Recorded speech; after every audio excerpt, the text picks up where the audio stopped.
in association with Kutumb app. अनेक ग्रुपों से पाइए छुटकारा, आपके संगठन का अपना ऐप कुटुंब ऐप। लॉ एंड ऑर्डर की प्रॉब्लम नहीं थी? जी नहीं, कोई ऐसी प्रॉब्लम नहीं थी। जैसा यूपी में लॉ एंड ऑर्डर हर जगह है, वैसा ही कैराना में भी था। ऐसा कुछ नहीं था। देखिए, इन्होंने जो सूची जारी की थी वो 300 परिवारों की थी जब 2017 में ये मुद्दा उठाया गया। लेकिन उसमें से अब इनके पास टोकन के तौर पे 1-2 फैमिलीज हैं जो हर जगह से चले जाते हैं फॉर बेटर इकोनॉमिक अपॉर्चुनिटीज। उसी के तहत वो भी गए होंगे। उन्हीं को लाके ये सिर्फ एक ड्रामा कर रहे हैं जो पिछली बार योगी जी आए थे तब भी किया गया था और अब आज शायद दोबारा उसको उठाया जाएगा। लेकिन ये कोई मुद्दा नहीं है। भाजपा ने मेरे भाई पे झूठे केसेस लगाए हैं और उनको चुनाव से दूर किया गया है। तो उसी के तहत हमने ये एक प्रिकॉशनरी स्टेप के लिए इंडिपेंडेंट कैंडिडेचर भरा है मेरा 2017 में। कैराना की जनता ने, कैराना को बदनाम जो भाजपा ने किया था उसका जवाब कैराना की जनता ने मैंडेट के जरिए दिया था और इस बार भी मैंडेट के जरिए ही देंगे। यूपी का चुनाव है और फिर से बीजेपी पलायन को मुद्दा बना रही है। आज गृह मंत्री खुद कैराना आ रहे हैं उन परिवारों से मिलने जो उनका दावा है कि पलायन करके कैराना छोड़ के चले गए थे। अभी हम बात करने के लिए मौजूद हैं नाहिद हसन की बहन इकरा हसन के साथ, जिन्होंने अपनी तरफ से भी एक कैंडिडेचर फॉर्म कल फाइल किया है। आइए पूछते हैं उनसे कि इनका क्या कहना है। बीजेपी जो एक प्रोपेगेंडा आप कह रहे हैं बना रही है हिंदू मुस्लिम पलायन के लिए कैराना में, इसके ऊपर आपका क्या विचार है? जैसा आपने शुरुआत में कहा कि ये भाजपा का दावा है और सिर्फ उन्हीं का ही दावा है, ना तो ग्राउंड पे पलायन है, ना हमारे लिए पलायन कोई मुद्दा है, ना कैराना की जनता के लिए। तो ये सिर्फ एक बेबुनियाद इनका प्रोपेगेंडा है जिसको इन्होंने पहले भी इस्तेमाल किया था और तब भी कामयाब नहीं रहे थे और उसी को भुनाने के लिए अमित शाह जी दोबारा यहाँ पे आ रहे हैं। और इससे बीजेपी की बौखलाहट जाहिर होती है कि उन्हें अपने गृह मंत्री को डोर टू डोर यहाँ कैंपेन कराना पड़ रहा है उस सीट पे जहाँ के कैंडिडेट को ही इन्होंने चुनाव से दूर कर दिया है। तो इन्हें साफ दिख रही है अपनी हार, इसीलिए ये सब कर रहे हैं। लेकिन अगर वोटर्स की बात की जाए तो आपके घर से कुछ मीटर दूर पे आज गृह मंत्री मिलेंगे राकेश गर्ग से, जो कि एक मिठाई की दुकान के मालिक है और उनका ये कहना है कि वो भाग के चले गए थे। मुद्दा ये पलायन का ही था। तो ऐसे में आप इसको कैसे टक्कर देंगे? इसका आपकी तरफ से क्या रिस्पॉन्स रहेगा, क्योंकि कहीं ना कहीं वोटर्स के ऊपर भी इसका एक असर पड़ेगा? देखिए, इन्होंने जो सूची जारी की थी वो 300 परिवारों की थी जब 2017 में ये मुद्दा उठाया गया। लेकिन उसमें से अब इनके पास टोकन के तौर पे 1-2 फैमिलीज हैं जो हर जगह से चले जाते हैं फॉर बेटर इकोनॉमिक अपॉर्चुनिटीज। उसी के तहत वो भी गए होंगे। उन्हीं को लाके ये सिर्फ एक ड्रामा कर रहे हैं जो पिछली बार योगी जी आए थे तब भी किया गया था और अब आज शायद दोबारा उसको उठाया जाएगा। लेकिन ये कोई मुद्दा नहीं है। तो ये परिवार झूठ कह रहे हैं? झूठ उनके लिए, मैंने जैसा आपको कहा, वो बेटर इकोनॉमिक अपॉर्चुनिटीज के लिए जा सकते हैं, लेकिन पलायन जैसा इन्होंने दर्शाया है कि एक बहुत बड़ा समुदाय उठ के यहाँ से जा चुका है, वो बिल्कुल झूठ है। लॉ एंड ऑर्डर की प्रॉब्लम नहीं थी? जी नहीं, कोई ऐसी प्रॉब्लम नहीं थी। जैसा यूपी में लॉ एंड ऑर्डर हर जगह है, वैसा ही कैराना में भी था। ऐसा कुछ नहीं था जैसा ये दर्शा रहे हैं। एक सवाल आपसे पूछेंगे, आपने एक इंडिपेंडेंट कैंडिडेट के हिसाब से नॉमिनेशन भरा है, क्या ये कंफ्यूजन क्रिएट नहीं करेगा वोटर के बीच में कि उनको क्या लगेगा कि आपके भाई को वोट डाले या आपको वोट डाले? तो इसलिए आप कैसे अपना जो प्रचार जो पूरा है वो कैसे कर रहे हैं?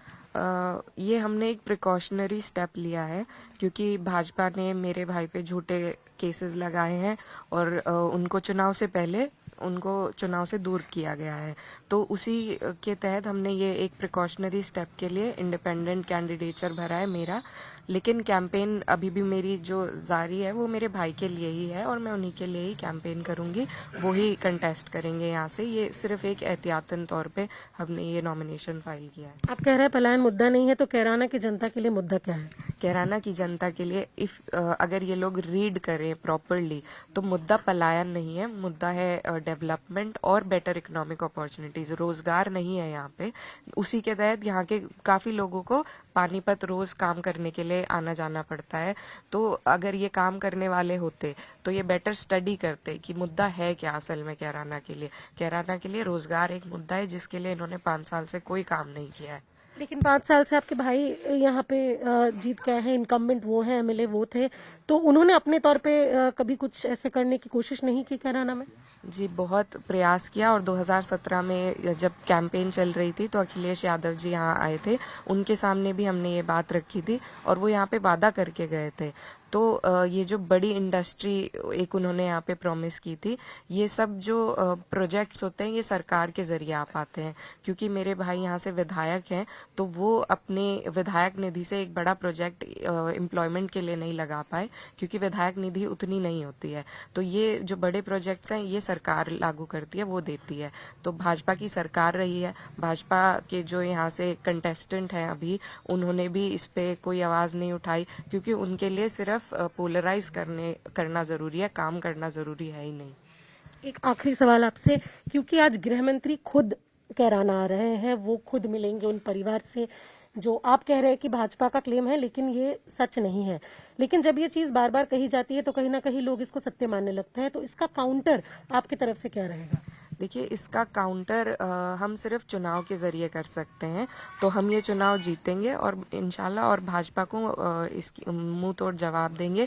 पहले भी दिया था 2017 में, कैराना की जनता ने, कैराना को बदनाम जो भाजपा ने किया था उसका जवाब कैराना की जनता ने मैंडेट के जरिए दिया था और इस बार भी मैंडेट के जरिए ही देंगे। तो आपको कहना है कि 2017 में भी पलायन का मुद्दा नहीं टिका था, कैराना में इस बार भी नहीं टिकेगा? जी हाँ, 2017 में कैराना से ये मुद्दा चला था और कैराना से मेरे भाई बहुत बड़ी जीत हासिल करके गए थे। वो एक करारा जवाब था भाजपा के लिए कि और इस बार भी उसी तरह से हम मैंडेट के जरिए ही जवाब देना चाहेंगे। इकरा जी, एक और सवाल मेरे ध्यान में आई कि जब उन्होंने उम्मीदवार भरी थी तो ये एक मुद्दा भी उठाया गया था कि उन्होंने अपना क्रिमिनल रिकॉर्ड जो है वो डिस्क्लोज नहीं किया गया था पार्टी की तरफ से। ये एक पीआईएल के तौर भी फिर सुप्रीम कोर्ट में अभी लागू हुआ है कि क्रिमिनल एंटीसीडेंट्स के ऊपर और भी कड़ी सख्ती से इलेक्शन कमीशन को स्टेप लिया जा सके, क्योंकि आप विदेश से पढ़ी लिखी हो, क्या आपको नहीं लगता कि ये एक रूल होना चाहिए कि हम सच की तरफ से अपने वोटर्स को सारी सच्चाई बताएं, और इसमें चूकी क्यों हुई? बिल्कुल नहीं। कल जैसा आप कल या परसों शायद वो पार्टी की तरफ से भी इशू हो चुका है और ये नई गाइडलाइंस थी। तो जब भी कोई नई गाइडलाइंस आती हैं तो उनमें थोड़ा कंफ्यूजन रहता है, क्योंकि पार्टी करे या कैंडिडेट करे उस तरह की बातें रहती है, लेकिन वो अब इशू कर चुकी है पार्टी, तो इसमें कोई दिक्कत की बात नहीं है।